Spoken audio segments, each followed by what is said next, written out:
அஸ்ஸலாமு அலைக்கும். நிஷாவின் குட்டி கதை. இன்னைக்கு எனக்கு பர்த்டே, அதனால விசிலும் இன்னைக்கு தான் போட்டுருக்காங்க. விசில் சின்னம் போட்டுருக்காங்க. எனக்கு ரொம்ப சந்தோஷம். எனக்கு வாழ்த்துறாங்களோ இல்லை எனக்கு தெரியாது. அந்த விசில் சின்னம் வந்து நானே வாழ்த்துறேன் அவங்கள.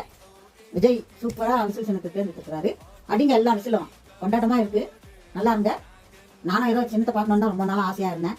அது எனக்கு நிறைவேறிச்சு. எனக்கு அதே தான் தோண்டுச்சு. விசில் தான் வரும்னு தோண்டுச்சு. அதே மாதிரி விசிலே வந்துச்சு. அது இன்னைக்கே வந்துச்சுன்னா ரொம்ப சந்தோஷம். நான் ரொம்ப சந்தோஷப்படுறேன்.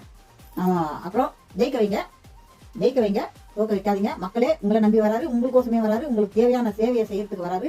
அதனால நீங்க அவருக்கு 69 பிறந்தேன். ஜனவரி 23 பிறந்தேன். 69. ஆமா, அண்ணாதுரை வயிற்றுல இருக்கும்போது, நான் வயிற்றுல இருக்கும்போது அண்ணாதுரை இறந்து போனாங்களாம். 8 மாசம் இருக்கும்போது அண்ணாதுரை இறந்து போனாங்களாம். இன்னைக்கு எனக்கு 57 வயசு ஆகுது. 57 வயசு. வாழ்த்துங்க. மீண்டும் சந்திக்கும் வரை காத்திருங்க. ஜனநாயகம் படம் விட்டாலும் சரி, உள்ளனாலும் சரி, அதை பத்தி காவலியே கிடையாது.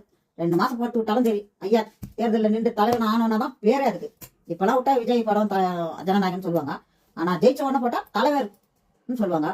முதலமைச்சர்ன்ட்டு பேர் வரும். அந்த பேர் தான் அவங்களும் காத்துக்கிறாங்க கொடுக்குது. அதுதான் அவங்களும் விடாத இருக்கிறாங்க. விட்டுருந்தாங்கன்னா கூட பரவாயில்ல, ஏதோ விஜய் படம்ட்டு பார்த்துட்டு போயிட்டு இருப்பாங்க.